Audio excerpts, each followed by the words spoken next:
Welcome to Cure America with Donald T. Eason. Today we bring you a very special speech from Cure's 2025 National Clergy Summit, held at the historic Willard Hotel in Washington, D.C. Judge Brown was confirmed to the United States Court of Appeals for the District of Columbia Circuit on June 8th of 2005. She retired from that court in 2017 with great distinction. From 1996 to 2005, she served as an Associate Justice of the Supreme Court in the state of California. She previously served as Associate Justice of the 3rd District Court of Appeals in Sacramento and as Legal Affairs Secretary to former California Governor Pete Wilson. She currently serves on the boards of the Association of College Trustees and Alumni, the Woodson Center and its affiliated 1776 Unites Project, and the Ulysses S. Grant Institute for the Study of Democracy. She chairs the advisory board of the New Civil Liberties Alliance and is occasionally a visiting professor at the University of California, Berkeley School of Law. She has been honored with the Jurisprudence Award of the Claremont Institute Center for Constitutional Jurisprudence, the Originalism and Religious Liberty Award of the Alliance Defending Freedom, the James Wilson Institute Leadership and the Law Award, the Baroness Thatcher Liberty Award of the Pacific Research Institute, and was selected as a 2019 recipient of the prestigious Bradley Award. In addition to these great honors and professional accomplishments, Judge Brown was a featured author of an essay entitled Bread and Stones, which appeared in Cure's 2024 policy tome, The State of Black Progress. In this outstanding essay, Judge Brown argues that the U.S. Supreme Court's 1873 Slaughterhouse decision subverted the protections in the 14th Amendment, turning what was meant for bread into a stone. Commenting on a later Supreme Court decision, she said, "In the framers' Constitution, equality and liberty were two sides of the same coin, complements, not opposites. It's my great pleasure to introduce the Honorable Janice Rogers Brown."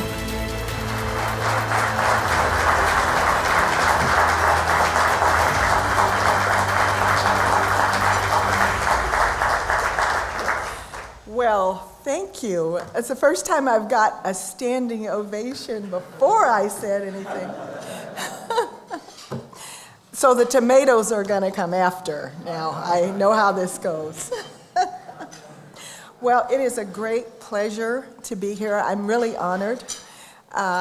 When Marty asked if I would begin the Clergy Summit, I said I would love to. I think that shepherds have a very hard job. I admire them tremendously, but better them than me. So I hope you have a wonderful summit. I hope that you hear things that lift your heart and help you to go back to this difficult task with even more energy and resolve. A friend of mine likes to tell the story of his first day in kindergarten. He says the teacher asked the class to draw a portrait of a famous person. They were only given 10 minutes, and given their level of skill, most of them didn't even need 10 minutes. But after everyone else had put down their pencils, Timmy was still working away very intently. And the teacher intervened. She asked Timmy, who did he choose to make a portrait of? And he explained very seriously that he was drawing a picture of God. Not wanting to hurt his feelings, the teacher very gently explained. She said, "Timmy, no one knows what God looks like." "Well," said Timmy, not looking up from his project, "they will in a minute."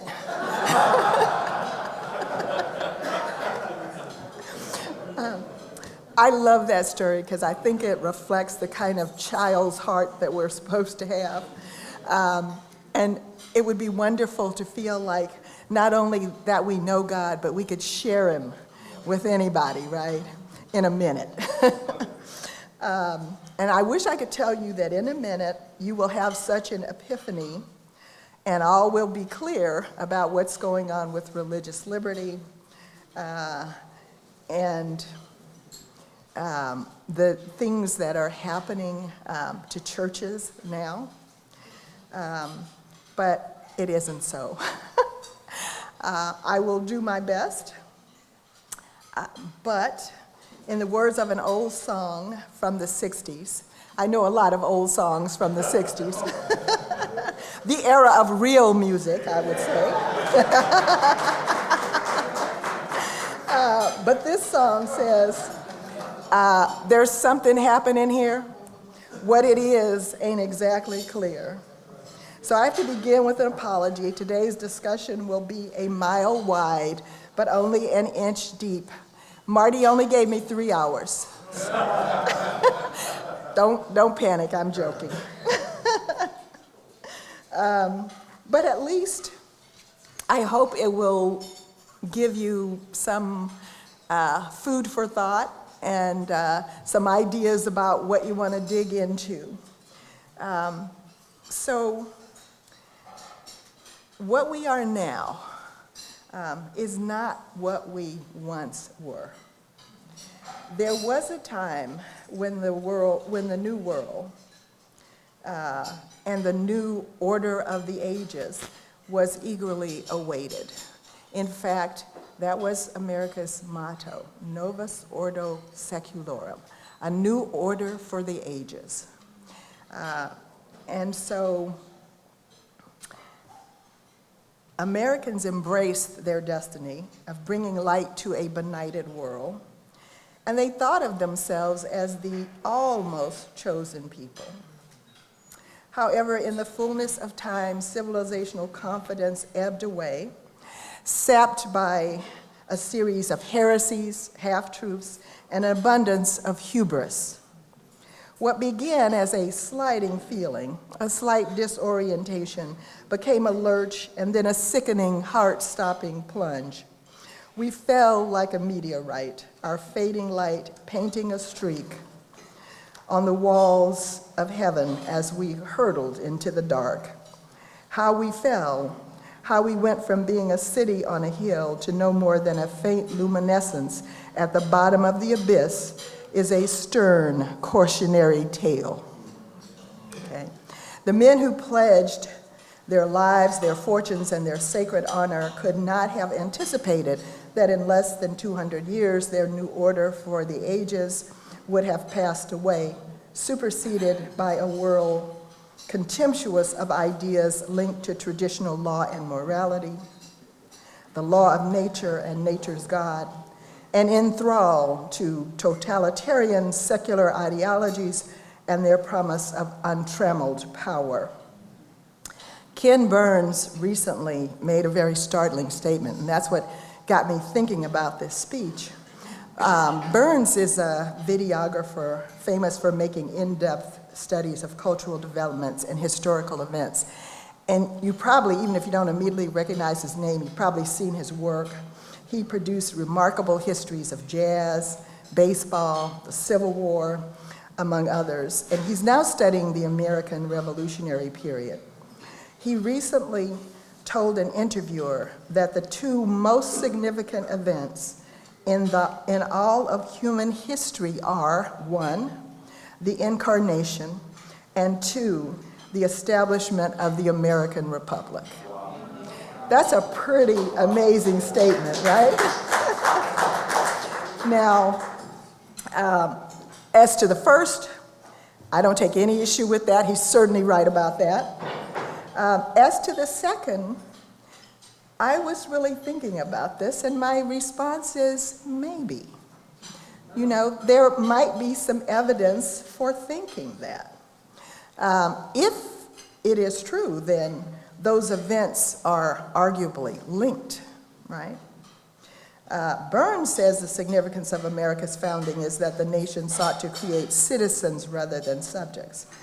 And while I think his statement was remarkable and it really caused me to start thinking about this, I don't exactly agree with what he says is the reason America is so significant. Other regimes in other epochs had citizens Republics have been established before. The Greek city-states had citizens. Paul was a citizen of Rome. I think the significance of America, what made the founding exceptional, is the novel idea about the consequences of human equality. The founders presumably believed the statement adopted by Thomas Jefferson from the Virginia Declaration of Rights, edited and endorsed by others at the convention, and you could all say it with me, quote, "We hold these truths to be self-evident, that all men are created equal, endowed by their Creator with certain inalienable rights, that among these are life, liberty, and the pursuit of happiness." Yeah. Now, Lazy Kolakowski says that is the most famous single statement ever written in the Western Hemisphere. But he also acknowledges that what was self-evident to the founders would appear either patently false or meaningless and superstition to many great men, past and present, who have attempted to shape our practical imagination. Now, Kolakowski has in mind iconic thinkers like Aristotle, Hobbes, and Nietzsche, but we need not go that far back to find disparagement of our founding principles. We could add the names of pro-slavery advocate John C. Calhoun, as well as American presidents like Woodrow Wilson and Franklin Roosevelt, to the list of those who argued for liberation from constitutional piety in favor of a reevaluation of the Constitution. Calhoun said human equality was a self-evident lie. We know why he was making that argument, right? Woodrow Wilson dismissed the stirring words of the Declaration of Independence as 4th of July sentiments, and Franklin Roosevelt argued for a second Bill of Rights, which would define not the negative rights retained by each individual under the natural law, but the positive rights owed by government, not the idea of our Declaration or our Constitution. Anyway, the founders were not saying that all people have equal abilities, or as James Madison described them, equal faculties. They never suggested all people are entitled to equal goods. They were declaring a philosophical truth. Human beings are neither gods nor beasts. They occupy a level between the two. This is true of every human, and in that respect, they are all equal. The drafters of our constitutional documents assume that any good regime must respect the nature of the creature to be governed. Man was a creature of the Logos, whose rational nature, created by the God of the Logos, was guided by the moral law engraved on every heart. Jacques Barzon divides modern history, the last 500 years, this way. He says the years 1500 to 1660 were dominated by the issue of what to believe in religion. 1661 to 1789 by what to do about the status of the individual and the mode of government. 1790 to 1920 and beyond by the question of how social and economic equality should be achieved. The American Revolution is on one side of this great divide. The French Revolution is on the other. Thus, the American Revolution represented the culmination of religious consciousness applied to the design of government. The French Revolution heralded the beginning of the secular age, and this profound discontinuity in worldview has made all the difference. Okay? However, it apparently took a national crisis and the eloquence of an Abraham Lincoln to transform the Declaration into the cornerstone of American ideals. In 1861, in an impromptu speech at Independence Hall, Lincoln confessed that he had never had a feeling politically that did not spring from the sentiments embraced in the Declaration of Independence. 2 years earlier, in a letter reflecting on the anniversary of Thomas Jefferson's birth, Abraham Lincoln said, all praise to Mr. Jefferson for including in the Declaration a principle that would have been for all time, right?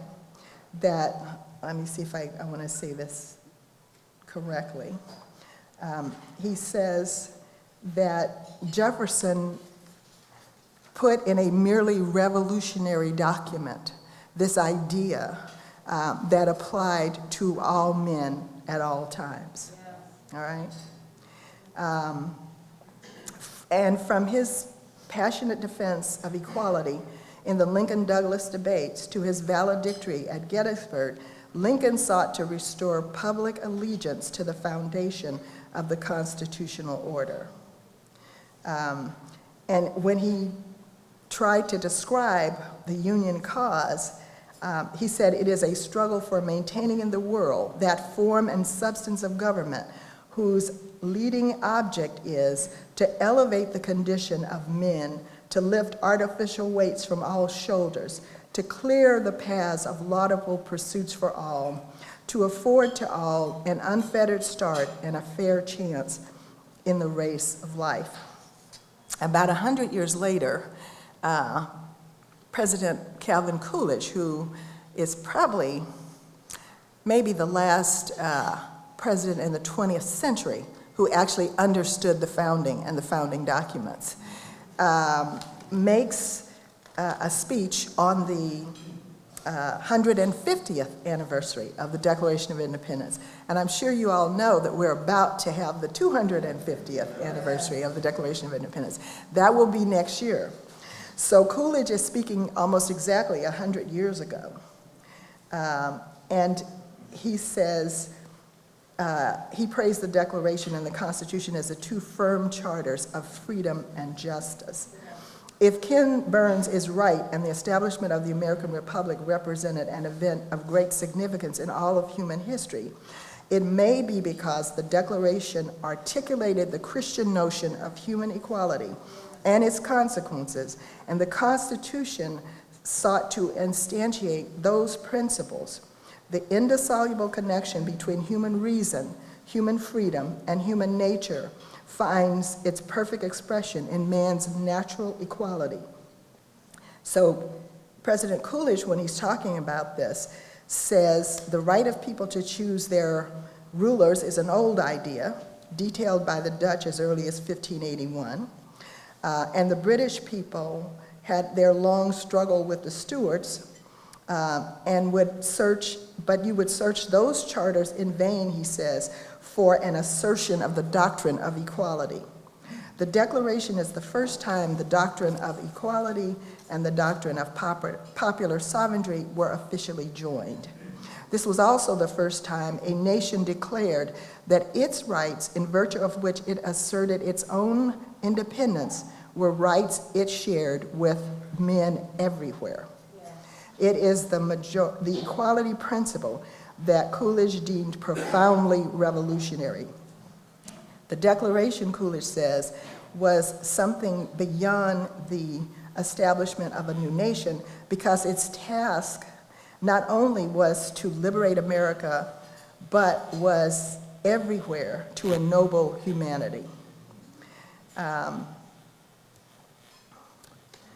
So it was not because we proposed to establish a new nation, but because we established one on new principles that July 4th, 1776 has to be regarded, he says, as one of the greatest days in history. Great ideas do not burst upon the world unannounced. They are reached by gradual development over the length of time, usually proportionate, he says, to their importance. And then he goes on to say, and this I think you will appreciate, those principles were found in the texts, the sermons, and the writings of the early colonial clergy, who were earnestly instructing their congregation in the great mystery of how to live. He observed, they preached equality because they believed in the fatherhood of God and the brotherhood of man. They justified freedom by the text that we are all created in the divine image, all partakers of the divine spirit. In his retirement years, John Adams insisted that the war for independence was a consequence of the American Revolution. That is to say, the real revolution occurred in the hearts and minds of the people years earlier.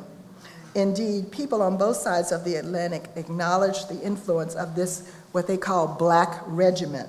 They were referring to the vestments that the clergy wore, okay? And they said that that regiment reminded Americans that their first priority was the higher law of God. Columnists were reminded from the pulpit that liberty was an inalienable right according to the natural law of creation. Okay?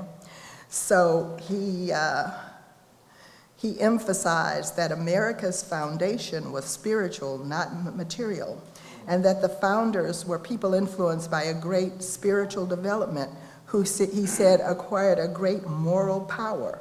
To Coolidge, only the exercise of God's providence seemed adequate to explain the Declaration. And you may know, too, that many of the people involved in the Revolution thought that God's providence was shown repeatedly, and that there was no other way that this little upstart nation could take on the greatest military power of its time and prevail. Think they had a little help. Okay. So, and this, though, is, I want to make the point that Coolidge is making here because he's responding to the progressives and Woodrow Wilson and the people who have disparaged the Constitution. And he says, people like to talk about obsolescence and how we have to move with the times. But he says that idea can't be applied to the insights of the Declaration. If all men are created equal, he says, that is final. If they are endowed with inalienable rights, that is final. If governments derive their just powers from the consent of the governed, that is final. No advance, no progress can be made beyond these propositions. If anyone wishes to deny their truth or their soundness, the only direction in which he can proceed historically is not forward, but backward, toward the time when there was no equality, no rights of the individual, no rule of the people. Those who wish to proceed in that direction cannot lay claim to progress. They are reactionary. So if you know any progressives and you need to respond to them, I think this is a really good, you can quote Coolidge, because he does a really good idea on this, all right? So if any constitutional commitment could be deemed sacrosanct, the primacy of religious liberty should qualify. James Madison, who's often described as the father of the Constitution, is emphatic in his memorial and remonstrance to the Virginia General Assembly. In 1875, he says that religious liberty is a fundamental inalienable right, in part because it is the duty of every man to render to the Creator such homage as he believes acceptable to him. This duty is precedent both in order of time and in degree of obligation to the claims of civil society. In short, Madison viewed our duties to the Creator as pre-political, that is, they existed before the polity is established, and trans-political, going beyond and superior to the purposes and authority of the polity. The general view of the fundamental importance of religious and expressive liberty remained largely intact into the 20th century. Most legal scholars, most judges looked at religious liberty as the most fundamental of America's liberties, okay?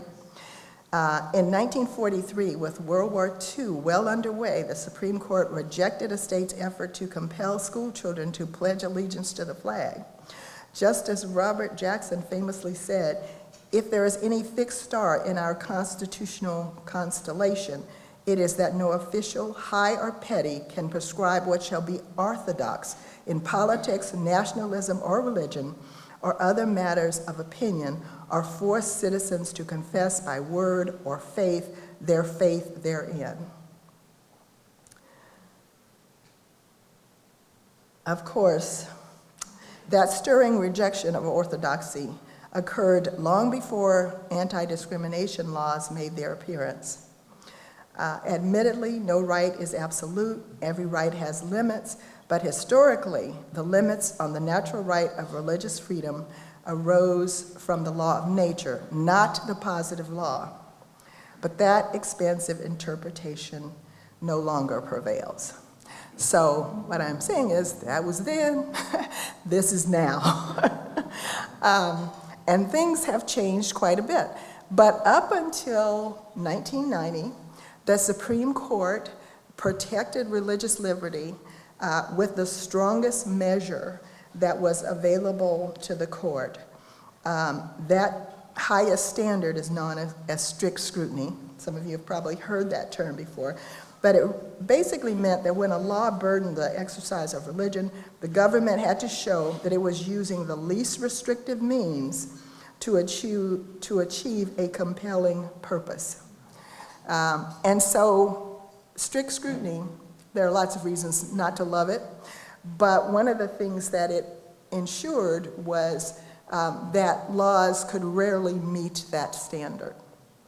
But 1990 comes along, and there's a case called Employment Department v. Smith, and the court suddenly reverses this position.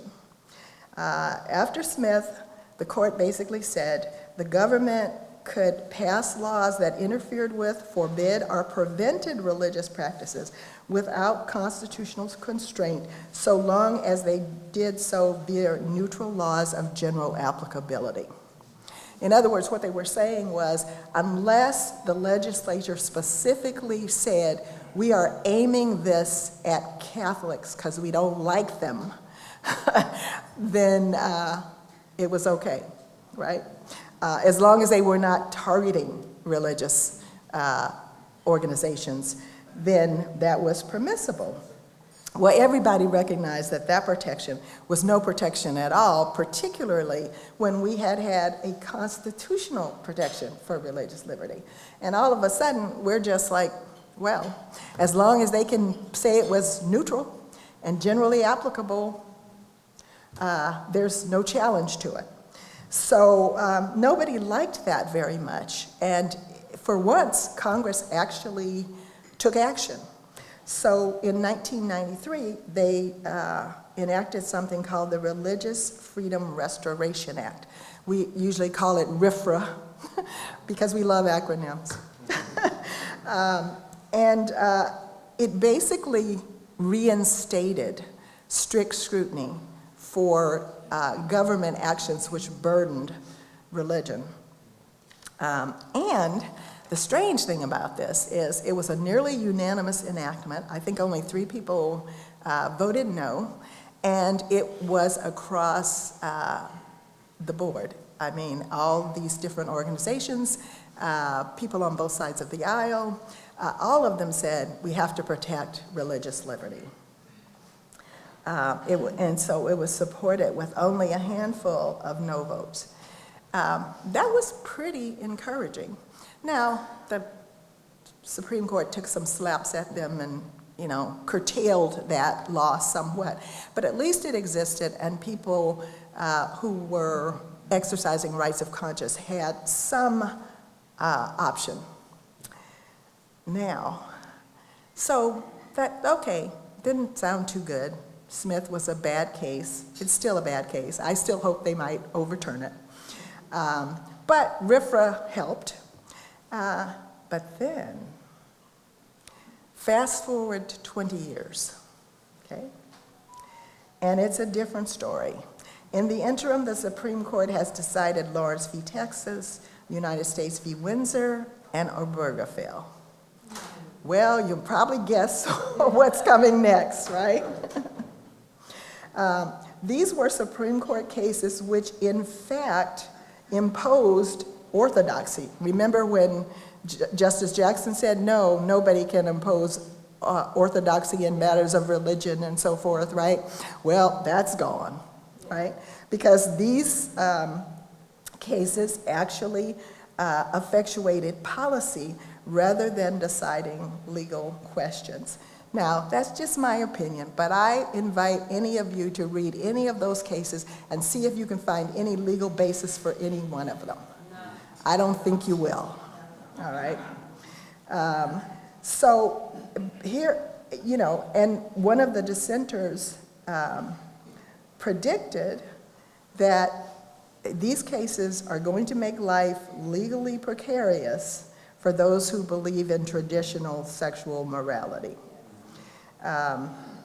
Earlier versions of anti-discrimination laws were a limited emergency response to long-standing, intractable, and injurious circumstances, and sought to counter what was called invidious discrimination, that is, offensively unjust discrimination. In contrast, when you get to the so-called SOGI laws, S-O-G-I, that's sexual orientation, gender identity. If you come across that acronym, you will know what they're talking about. But when you deal with those laws, something different is happening because they by nature impinge on religious liberty because their associated identities encompass both expression and conduct. Thus, the identities have the potential, and they usually do, implicate moral teachings in a way that other protected classes, race, ethnicity, and national origin do not. They also tend to communicate a pernicious message that traditional sexual morality, as taught by many religions, including Christianity, are bigoted and should be treated contemptuously. So, anti-discrimination laws, we understood at the beginning, are a major intrusion into the sphere of conscience. And arguably, they are warranted only to correct major systemic injustice like slavery, Jim Crow, segregation, or enduring patterns of anti-Semitism. Okay? So we are now in a situation where we're using these laws to protect sexual minorities that just appeared on the scene 15 minutes ago. We really don't have any idea how this is going to work in the long run. There's been no history of this, right? And my view is that most of these laws, intentionally, are not used to correct historic injustices. These minorities, so-called, have not been around long enough to have historic injustices. But they are used to bludgeon dissenters, right? They want to make you feel bad, right? So there was an act that was considered and was passed by the House in 2019, which President Biden had vowed would be his administration's first priority. And that act would have added sexual orientation and general identity to existing civil rights laws. And it would have specifically prohibited any reliance on RFRA. In other words, if there was a claim filed against you under this law, you would not be able to invoke the Religious Restoration Act.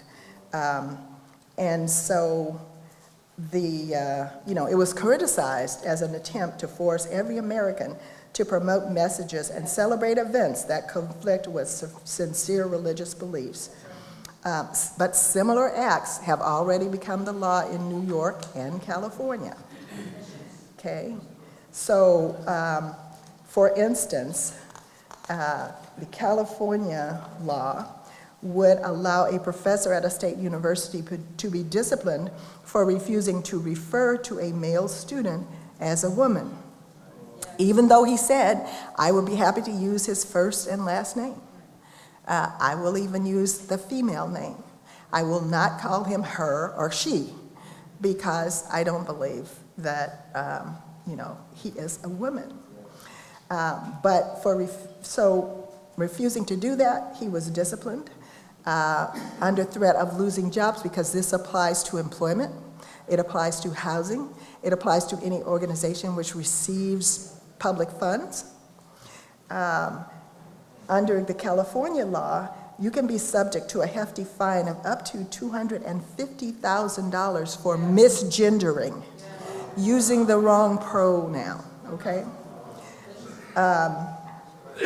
So apparently, although the First Amendment protects the right to speak and also the right not to speak, the First Amendment gives you a right to be silent. But under these laws, you can apparently not only be compelled to convey messages against your will, you can be required to convey statements even if you regard them as untruthful. Even if you think it's a lie, right? You may be liable for refusing to do that. Christianity supplied the ideas that gave rise to early American model of liberal democracy, the idea of human dignity and human depravity. The ideas gave Western liberty its shape: self-restraint and submission, transcendence and sinfulness. In short, the Christianity undergirding the American founding demanded recognition of the role of divine providence and submission to something greater than ourselves. The natural law and natural rights provided the context and framework of human freedom. Atheistic humanism rejected the God of the Bible in order to liberate humanity from tradition and superstition. This was a change in the very structure of freedom. Freedom thus becomes, in George Weigel's phrase, simply willfulness. And will is the defining human attribute.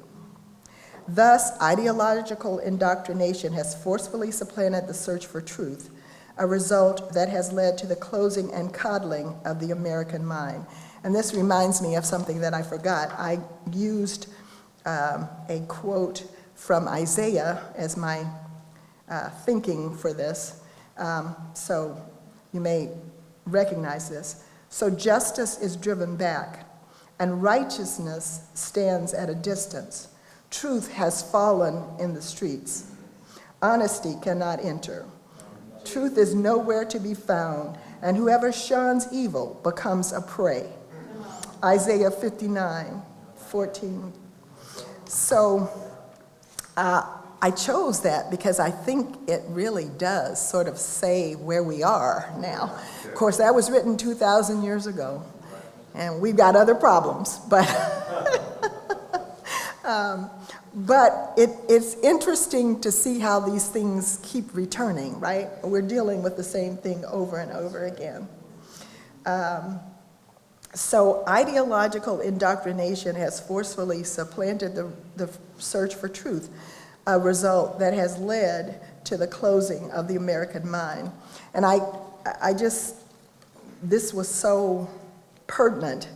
This happened a couple years ago, but I'm astonished whenever I reread it.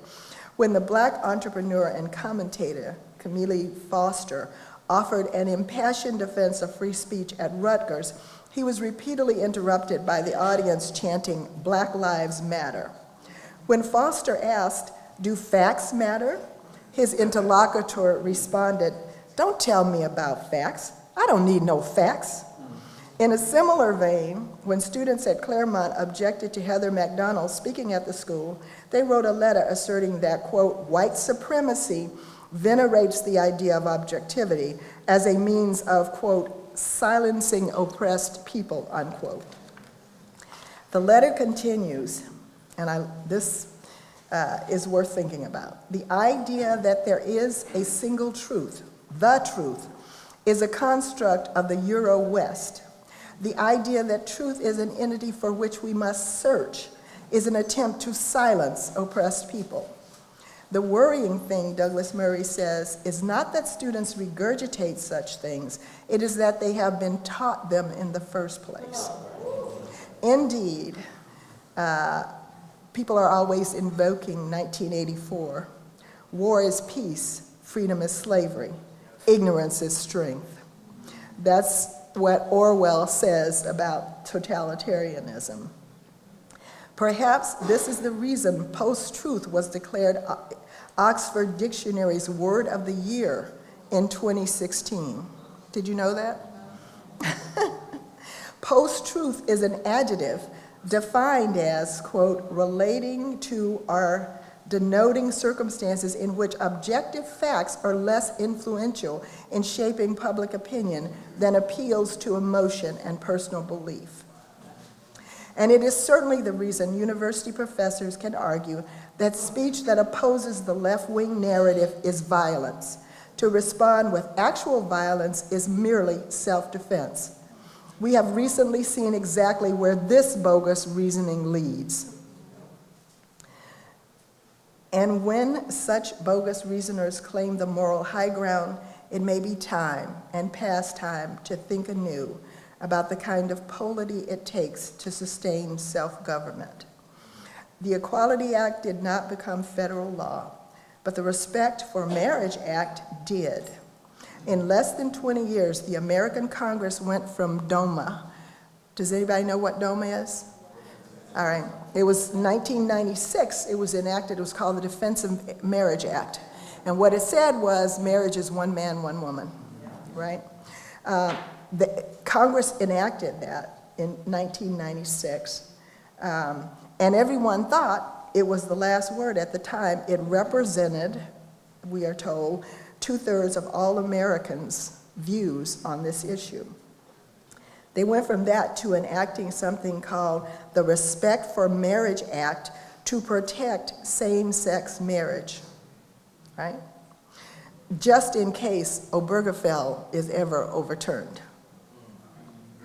Okay?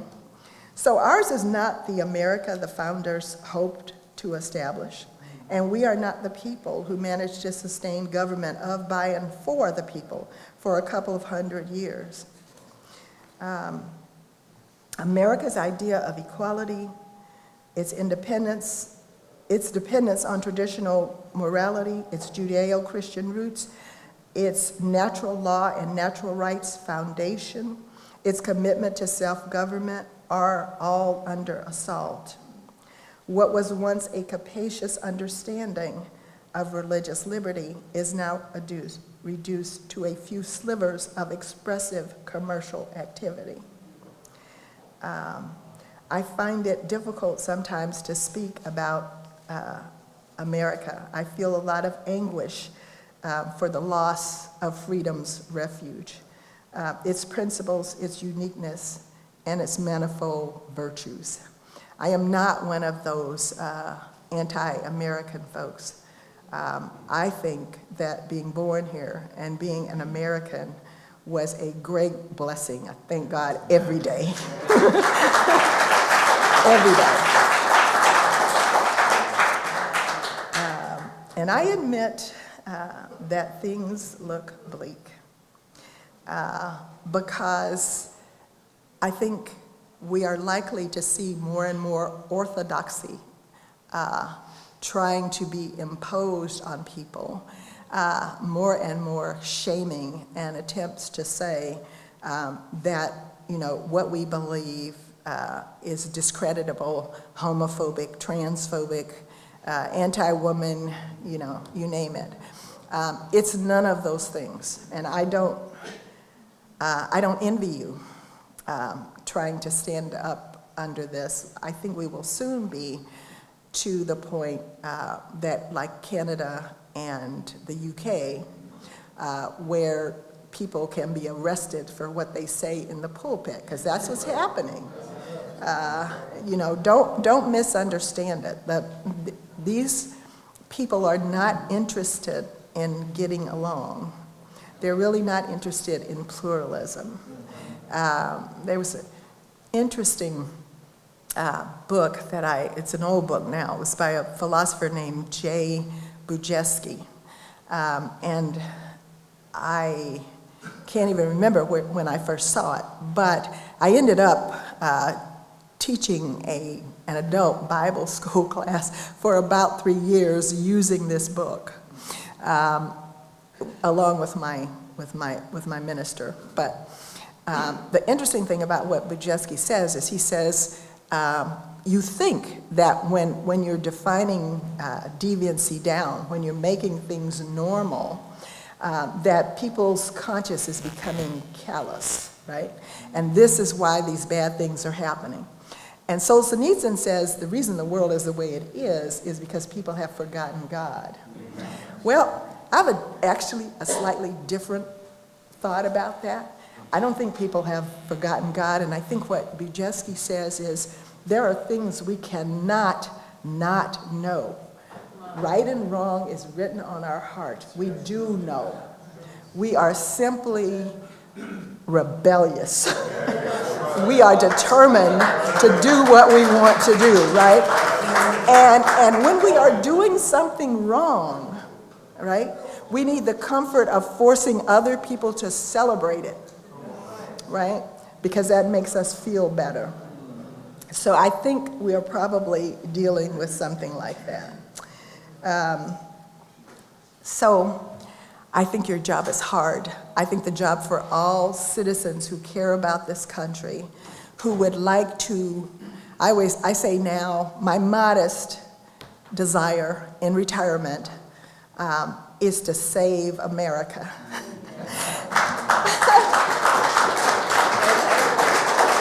And I want to save America because I think it is the way to save Western civilization. And I think Western civilization, before it fell off the cliff, was good, right? And I think it deserves devotion and allegiance. And we have to be willing to do that. So in a 1967 speech entitled, "Where Do We Go From Here?" Dr. Martin Luther King said, "Let us be dissatisfied until that day when nobody will shout white power, when nobody will shout black power, but everyone will talk about God's power and human power." Okay? Now, I think we're in an even deeper hole than we were then, because now we don't just have white power and black power, we have transgender power, we have transhumanism, right? Yeah. People who are trying to escape their humanity because they think that they can make this world better than God. And you're going to have to decide whether you want to stand up to that, or whether what is it? I can't remember his name. You know when to hold them, know when to fold them. So are you going to, are you going to stand pat and say, I know in whom I'm believed, and I think he's able, right? So I will just leave you with this. I don't think what you have to deal with is easy. I don't think it's going to be easy for any of us who care about America and don't want to see it transformed, by which they mean destroyed. But you do, and I will say to you, I do not think, we have messed this up so badly that I do not think that human beings can fix it. But luckily, that ain't all we got, okay?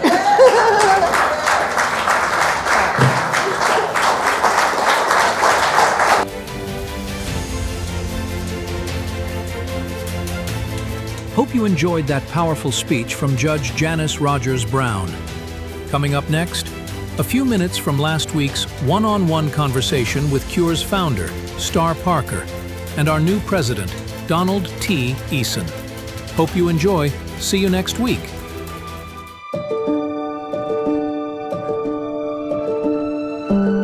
We have a show. It's called Cure America. It used to be called Cure America with Star Parker. Now it's called Cure America with Donald Eason. And Star told me when she started the show, she named it that way, so when she got ready to move on, the next person could put their name right in the slot. And so right now we're going to do a live broadcast of Cure America with Donald Eason and Star Parker.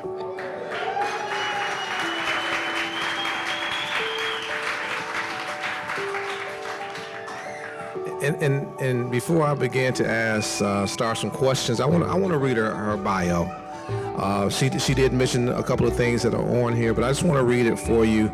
For those of you that do not know Star, after firsthand experience in the grip of welfare dependency, a Christian conversion changed Star's life in 1983.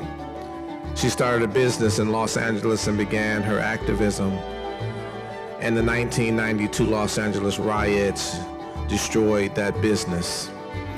In 1993, Star Parker began consulting with federal and state legislators on market-based strategies to fight poverty, including federal welfare reform, and that passed in the mid-90s, and thus she founded CURE in 1995 to bring new ideas to policy decisions on how to transition America's poor from government dependency.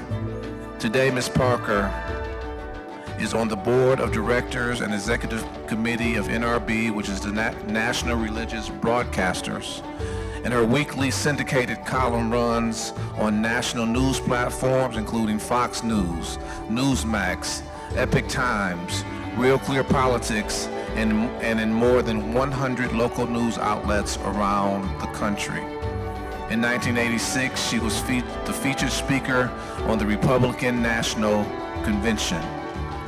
In 2017, Ms. Parker joined the White House Opportunity Initiative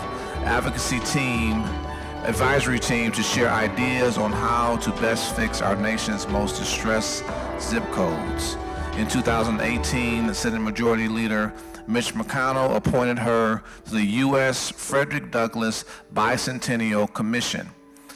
And in 2020, President Donald Trump appointed Ms. Parker to serve a 2-year term on the U.S. Civil Rights Committee for California.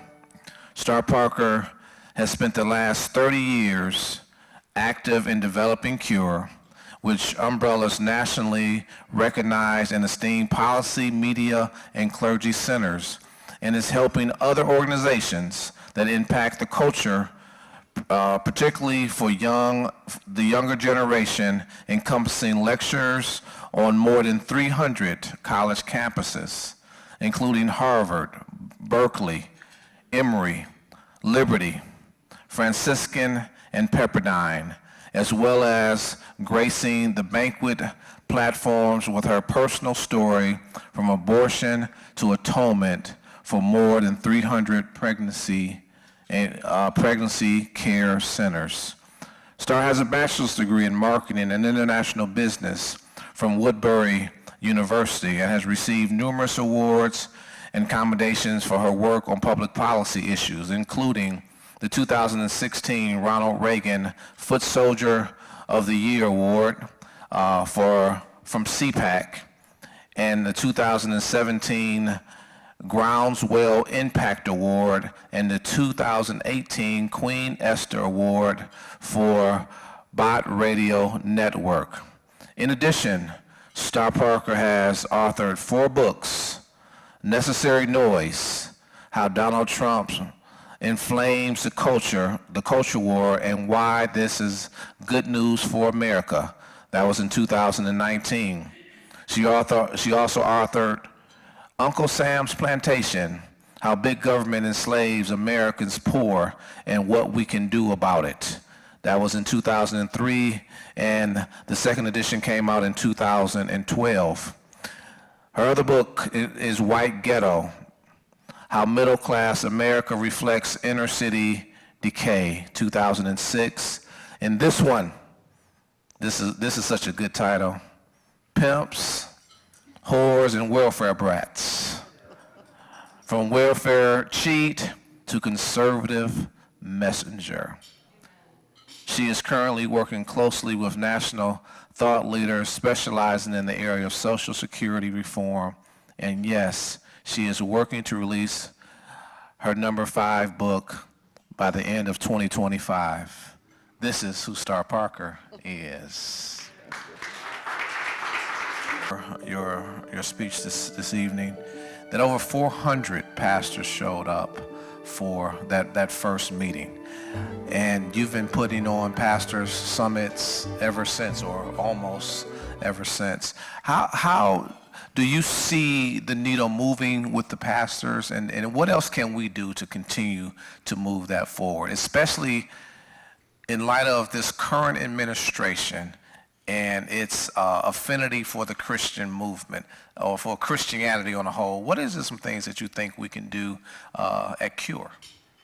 Well, I think the room is reflective of that next step. We are in a moment where God has opportunity to shine again in our nation as we move into our 250th year anniversary. And many a prophet have said, white prophets have said, the next great move of God is going to come through the black church. It has to. One of the speakers in your wonderful conference mentioned de Tocqueville, Alex de Tocqueville. And when he wrote that book, going through America to find what is the secret sauce, how is it that this country is able to exist? They are exceptional. We are exceptional. We heard that we're exceptional. Because any other country, you born poor, you die poor. We were the exception to the rule. They were all rooted in ethnicity and original, I guess you could say, nationality. This country was very different. Anyone from any background, any ethnicity, any struggle, any just even need to be born again could do that here and shine. And so de Tocqueville went through to find out what is going on. So he looked in the science realm, he looked in the technology realm, he looked in the political realm, he looked in the educational realm. He went everywhere and he just couldn't discover the secret sauce until he went into a church. And what a lot of people don't realize when de Tocqueville, because they've read it, Democracy in America, a whole bunch, especially libertarians, read it all the time. But what a lot of people don't realize is the church he went into was an African-American church up in New York, and it was just like on fire. And he said, I found it. It's the church. In fact, he's the one that coined the phrase, America is great because America's good. He said, but if America stops being good, it's going to stop being great. So we're sitting in the room of that step. We're sitting in the room in a moment where barriers have been removed. You know, when you think about the journey of Donald Trump to get here, we needed a Constantine. We were under attack. We had at one of our conferences, and some of the gentlemen in the room may remember, one of the speakers who was a lawyer for the persecuted church around the world. She was the lawyer for the Coptics before they found them guilty and cut their heads off. She was a lawyer in communist China, that before they go in and start killing them, that they do get some opportunity to make one plea. And she came back to America, and people were asking her, when she went and fellowed over at Heritage, and she came to grace us with her testament. She said, everyone's asking me, why would I come back to America? You're a persecution attorney. What's going on? She said, there are like 4 stages that a country goes through before the people or the state think that they are obligated to kill them. And America, in 2 years, has moved to the 3rd stage. And this was 5-7 years ago that she made this statement. And it had to be more like 7 years ago, because 5 years ago, it's hard for us to believe that we were all shut down. This was before that happened, where God again tried to get our attention as a nation. He's done everything to try to get our attention as a nation. He shut us down. He shut down the church. He shut down the entertainment. He shut everything. Just can't you hear? And we won't. But the fact that this has grown to the point that we pass the baton, one of the main reasons, and I've had this conversation, that I knew that it was my time up, is because what had to happen next is the pastors needed to step up. And this is not women's work. This is men's work. What broke down in our community is manhood. A woman can't build a man, and that's why so many of our little young boys are effeminate. We can't do this. And at a certain point, we have to admit it and allow a man to step up. And when men need to step up, they do.